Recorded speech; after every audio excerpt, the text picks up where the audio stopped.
अस्सलाम वालेकुम grade 9 students. आज हमारा यूनिट नंबर 9 का लास्ट लेक्चर है। जो फर्स्ट 2 लेक्चर थे उसमें मैंने 9.1 और 9.3 के क्वेश्चन करवाए थे, डिस्टेंस फार्मूला और मिड पॉइंट फार्मूला। फिर जो सेकंड लेक्चर था उसमें मैंने एक्सरसाइज 9.2 करवाई थी, जिसमें मैंने एप्लीकेशन ऑफ डिस्टेंस फार्मूला की मदद से डिफरेंट ज्योमेट्रिकल शेप्स को वेरीफाई करने का तरीका बताया था। अब आज एक्सरसाइज 9.3 में जो क्वेश्चन दिए हैं वो मिड पॉइंट और डिस्टेंस फार्मूला की दोनों की मिक्स एप्लीकेशन है।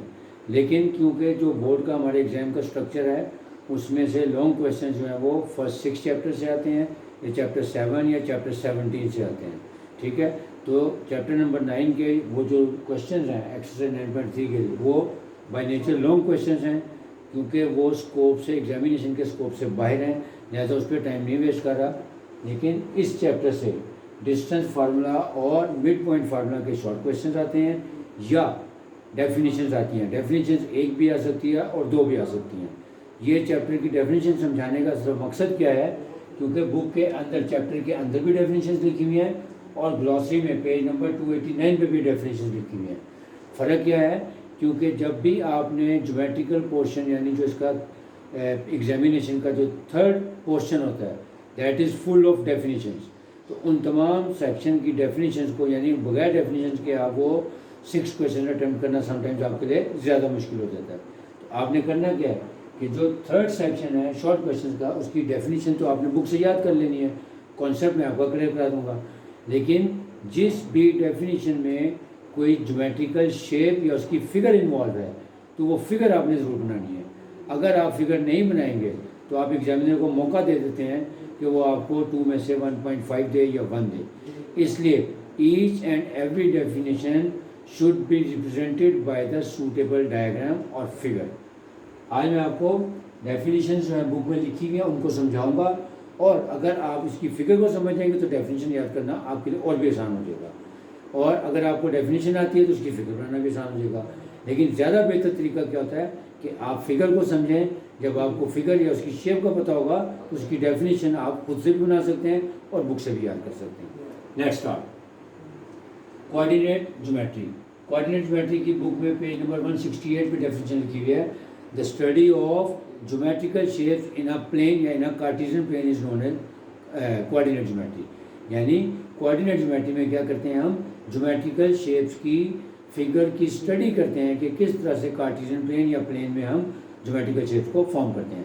ऐसा इसके लिए डायग्राम की ज़रूरत नहीं है, ये डेफिनेशन ही मोर देन इनफ है, आपको फुल नंबर मिलेंगे। उसके बाद आते हैं types of triangles. There are 4 types of triangles, equilateral triangle, isosceles triangle, scalene triangle and right angle triangle. अब आपको जब मैं इसकी फिगर बनाकर दिखा दूंगा तो आपको ये डेफिनेशन याद करना आसान हो जाएगी, या अगर आपने डेफिनेशन याद की हुई सही तरीके से समझ गए तो फिगर बनाना आसान हो जाएगी। कैसे? इक्विलेटरल ट्राइंगल क्या है? Equilateral triangle is a triangle whose all measures are of equal length, या a triangle having all of its measures of equal length, या a triangle whose all sides are of equal length। जिस तरह मर्जी आप करें, सबका मकसद एक ही है, यानी ऐसी ट्राइंगल जिसकी तीनों साइड्स एक जैसी हों या इक्वल लेंथ की हों या सेम लेंथ की हो, तो उसको हम कहते हैं इक्विलेटरल ट्राइंगल। तो इक्विलेटरल ट्राइंगल की जब आपने फिगर बनानी है, एक तो यह है कि आप मेजर करके लगाएं 3 सेंटीमीटर 3 सेंटीमीटर 3 सेंटीमीटर, लेकिन उसमें अगेन टाइम बड़ा वेस्ट हो जाएगा। तो आपने बनानी रूलर से ही है, सिमेट्रिकल बनानी है, लेकिन आपने वहाँ पे सेंटीमीटर या मीटर्स में नहीं लिखना, जस्ट आपने मार्क्स बता देने हैं। यानी जैसे मैंने बनाया ट्राइंगल ABC बनाई है, इस पर भी मैंने AB पे 2 मार्क्स लगाए हैं, BC पे भी 2 मार्क्स लगाए हैं और CA पे भी 2 मार्क्स लगाए हैं, which shows that all of the lengths are of equal length, क्योंकि सब पे एक ही जितने मार्क्स लगे हुए हैं। यानी आपने इसकी डेफिनेशन लिखनी है, डेफिनेशन लिखने के बाद ये फिगर बनानी है और उसका नाम लिख देना है triangle ABC is an equilateral triangle. आपको फिर पूरे 2 के 2 मार्क्स में। Second, isosceles triangle. Isosceles triangle कौन सी होती है? जिसकी कोई सी 2 साइड्स एक जैसी हों, यानी a triangle whose any 2 sides are of equal length is known as an isosceles triangle. आप बुक से भी याद कर सकते हैं, लेकिन आपने इसका कॉन्सेप्ट दे दिया 2 sides are of equal length. तो अब आपने ट्राइंगल जब बनानी है, देखो मैंने ट्राइंगल बनाई है DEF, और इसकी डी ई और डी एफ वाली मेजरमेंट्स को मैंने 2 मार्क्स लगाए हैं, विच शोज दैट कि D E and D F are equal length, that is why it is an isosceles triangle, यानी triangle D E F is an isosceles triangle. Definition आप book से भी याद कर सकते हैं, चैप्टर में से भी याद कर सकते हैं और ग्लॉसरी में। एक बात याद रखनी है, कहीं पे ग्लॉसरी में या किसी जगह पे बाज़ लिखा होता है triangle P Q R is a right angle triangle या इज एन आइसोसेलेस ट्राइंगल, आपने उसको नहीं याद करना, आपने उसकी प्रॉपर डेफिनेशन को याद करना है और ट्राइंगल फॉर्म करने के बाद उसके खुद से नाम लिखने हैं, ठीक है। यानी आपने रटा नहीं लगाना, बाज़ का बच्चे रटा लगा के और फिगर नहीं बनाते, तब भी एग्जामिनर उसको क्रॉस कर देते। Number 4, scalene triangle. A triangle is said to be scalene triangle if all of its sides are of different length, यानी ऐसी ट्राइंगल जिसकी तमाम साइड्स जो हैं वो डिफरेंट हों, उसको हम स्केलिंग ट्राइंगल कहते हैं। तो इसमें आपने ट्राइंगल बनानी है इस तरह जैसे मैंने बनाई है कि एक ऑब्ट्यूज एंगल मैंने ट्राइंगल बनाई है, इसका नाम रखा P Q and R. P Q R is a scalene triangle. क्यों? क्योंकि देखें तीनों जो लेंथ है वो ये डिफरेंट नहीं है। पी क्यू की जो पी क्यू की लेंथ है मैंने उस पर 1 मार्क लगाया है, क्यू आर पे मैंने 2 मार्क्स लगाए हैं और पी आर पे मैंने 3 मार्क्स लगाए हैं, which shows that all of the 3 sides are of different measures and different length. That is why it is a scaling triangle. Next, right angle triangle. A right angle triangle is a triangle in which one angle is of right angle. यानी ऐसी triangle को हम right angle triangle कहते हैं जिसमें एक angle right angle हो यानी 90 डिग्री का हो। जिस भी ट्राइंगल में एक एंगल 90 डिग्री का होगा उसको हम कहेंगे राइट एंगल ट्राइंगल। ये देखें triangle X Y Z is a right angle triangle, क्योंकि मैंने इसका नाम रखा है एक्स वाई जी और वाई एंगल जो है वो 90 डिग्री को शो कर रहा है। तो ऐसी ट्राइंगल जिसमें एक एंगल 90 डिग्री का होगा उसको हम राइट एंगल ट्राइंगल कहेंगे। उसकी डेफिनेशन आपने बुक से याद करनी है और फिगर जैसे मैंने बनाई है, आप इनके नाम कुछ भी रख सकते हैं लेकिन फिगर ऐसे ही बनानी है। Definition number 6, collinear points. 2 or more than 2 points are said to be collinear if they lie on the same line या same straight line with respect to that line। ये इसकी प्रॉपर डेफिनेशन है, यानी 2 या 2 से ज़्यादा पॉइंट्स कोलिनियर पॉइंट्स कहलाते हैं अगर वो किसी एक ही लाइन पे लाई करते हों। तो वो डेफिनेशन आपने लिखनी है। अब बाज़ बच्चे क्या लिखते हैं, ये लिख देते हैं कि 2 or more than 2 points lying on a straight line, सिर्फ ये इनफ नहीं है, आपने कहना है कि with respect to that line वो कोलिनियर है, otherwise they are non collinear. तो अगर कोलिनियर का पूछा जाएगा तो आपने ये लिखना है 2 or more than 2 points which lie on the same straight line are called collinear points with respect to that line, कि उस लाइन की नज़र से देखें तो वो कोलिनियर पॉइंट्स होंगे। इसी तरह भी देखें A B C are collinear points, मैंने एक स्ट्रेट लाइन बनाई और तीनों पॉइंट्स उस पर बना दिए तो आपको कंप्लीट मार्क्स मिलेंगे। Next square. अब स्क्वायर का आपको बचपन से पढ़ते आ रहे हैं कि स्क्वायर क्या है, एक क्वाड्रिलेटरल है जिसकी चारों साइड्स इक्वल होती हैं, लेकिन यहाँ पे अब हम 9th क्लास में आपको ज़रा एडवांस लेवल पे उसकी प्रॉपर्टीज़ के पॉइंट ऑफ बताएंगे। यानी अ figure formed by 4 non collinear points, यानी जो भी क्वाड्रिलेटरल होती है वो 4 नॉन कोलिनियर पॉइंट से बनती है, क्योंकि कोलिनियर पॉइंट्स क्या हैं जो एक ही लाइन पे हैं। तो जब भी आपने कोई फिगर बनानी है, यानी जिसको हम पॉलीगॉन कहते हैं, जिसमें 3 साइड या 4 साइड होंगी, वो हमेशा नॉन कोलिनियर पॉइंट से होंगी, क्योंकि जब एक ही पॉइंट लाइन पे सारे पॉइंट्स बनाएंगे तो कभी भी पॉलीगॉन नहीं बन सकता जिसकी 3 या 3 से ज़्यादा साइड होती हैं। लिहाजा एनी फिगर, चाहे वो ट्राइंगल है, चाहे वो क्वाड्रिलेटरल है, पेंटागन है एंड सो ऑन, वो हमेशा नॉन कोलिनियर पॉइंट से बनेगी। तो यही लिखेंगे square is a geometrical shape या figure formed by 4 non collinear points in a plane whose properties are, उसकी प्रॉपर्टीज क्या हैं कि all sides are of equal length, कि सारी की सारी साइड्स एक जैसी होंगी, opposite sides are equal and parallel, कि ऑपोजिट साइड इक्वल भी होंगी और पैरेलल भी होंगी, यानी वो कभी भी इंटरसेक्ट नहीं करेंगी। और तीसरा, each angle eight vertex is of 90 degree, कि उसमें 4 एंगल्स बनेंगे और चारों के चारों राइट एंगल होंगे, यानी 90 डिग्री के होंगे। जैसे मैंने मिसाल बनाई है, ट्राइंगल स्क्वायर बनाया है A B C D is a square. क्यों? क्योंकि देखें इसकी चारों साइड्स एक जैसी मेजर की हैं, so both 5 centimetre 5 centimetre 5 centimetre 5 centimetre. लेकिन मैंने कहा आपने मेजर नहीं करना, आपने निशान लगाने हैं। ये देखिए मैंने सब पे 2 निशान लगा, ये चीज़ शो कर रही है कि चारों साइड्स इक्वल मेजर की हैं।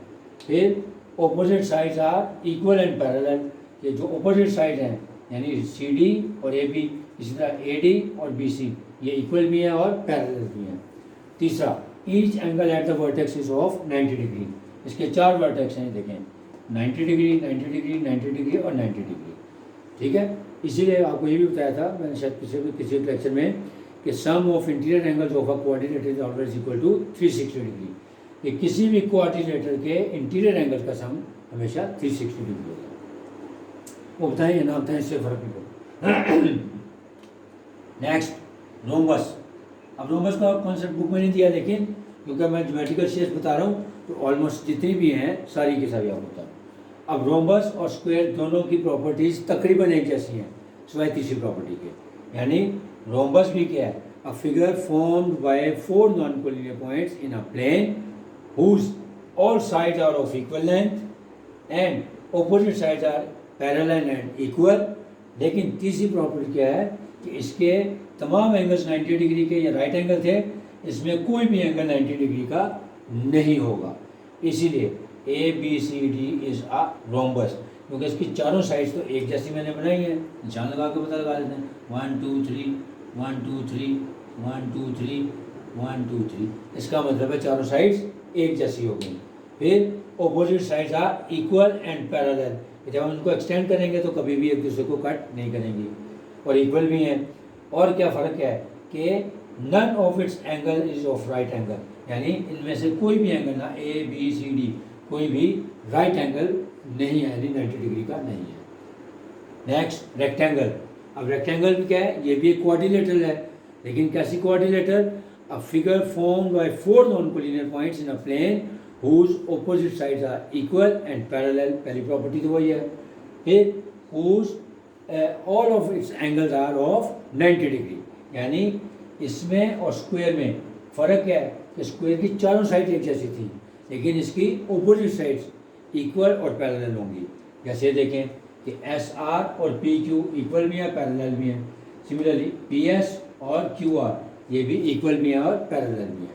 इसकी चारों साइड्स एक जैसी थी, उसकी 2 साइड्स एक जैसी हैं। जैसे मिसाल के तौर पे तो मैं मार्क्स लगा देता हूँ 1 2 3 1 2 3, इसका मतलब है S R is congruent to P Q, whereas S P इसमें 2 मार्क्स लगाए और इधर भी 2 मार्क्स लगा दिए। इसका मतलब है एस पी और आर क्यू जो है वो एक जैसी हो गई, इक्वल भी हो गई, पैरेलल भी हो गई, और चारों एंगल्स इसके भी 90 डिग्री के होंगे। So P Q R S is a rectangle. Last but not least, definition number 10, parallelogram. अब जिस तरह स्क्वायर और रोम्बस में डिफरेंस था, सेम रेक्टेंगल और पैरेललोग्राम में भी सेम डिफरेंस है कि डेफिनेशन वही है, a figure formed by 4 non collinear points in a plane whose opposite sides are equal and parallel, ये प्रॉपर्टी सेम है। फर्क कहाँ पे आएगा, एंगल पे।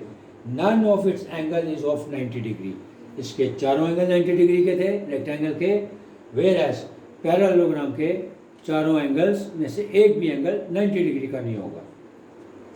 इसके लिए हम ये देखें ऑपोजिट साइड को, ये 2 मार्क्स, इधर भी 2 मार्क्स, यानी A D is congruent to B C हो गया। सिमिलरली इधर 3 लगा देते हैं, 1 2 3 1 2 एंड 3, इसका मतलब है A B is congruent to C D, यानी opposite sides are equal and parallel and none of its angle is of right angle या 90 डिग्री। उम्मीद है आपको समझ आ गया होगा। ये बहुत इंपॉर्टेंट लेक्चर था, इसकी वजह ये थी कि इसमें डेफिनेशन के साथ साथ फिगर्स इन्वॉल्व थी, इसलिए मैंने इसके लिए सेपरेट लेक्चर आप लोगों को सिलेक्ट किया है, ताकि जब आप एग्जामिनेशन में डेफिनेशन याद करेंगे, एक तो फ़र्क आपको क्या पड़ेगा, इन डेफिनेशंस को मैंने समझा भी दिया, जब आपको इसकी फिगर समझ आ जाएगी तो आप देखेंगे इसको याद करने में आपको कोई टाइम नहीं लगेगा, क्योंकि आपको पहले से अंडरस्टैंडिंग होगी कि इसकी फ़िगर कैसे बनानी है, जो फिगर बनानी है उसी की प्रॉपर्टीज़ को आपने डेफिनेशन में लिख देना होता है। लिहाजा ये बहुत ही इंपॉर्टेंट था, इसलिए मैंने चैप्टर नंबर 9 की तमाम डेफिनेशन के लिए एक पूरा लेक्चर आपके लिए तैयार किया है, ताकि आपके डेफिनेशन का ना सिर्फ कॉन्सेप्ट क्लियर हो जाए, बल्कि जब कहीं पर भी आप ये डेफिनेशन लिखेंगे तो आपको इसकी डायग्राम या शेप के बारे में भी कोई मसला नहीं होगा। इंशाल्लाह अब जो नेक्स्ट लेक्चर होगा वो चैप्टर नंबर 10 से कॉन्ग्रुएंसी ऑफ ट्राइंगल से, वो कोशिश करूँगा 1 या 2 लेक्चर में वो भी उसके भी तमाम कॉन्सेप्ट क्लियर करा दूँ। उसमें भी पॉस्टुलेट्स हैं और कुछ डायग्रामेटिकल क्वेश्चन हैं इंशाल्लाह। तब तक के लिए ये जब तक मेरा नेक्स्ट लेक्चर नहीं आता तब तक के लिए अल्लाह।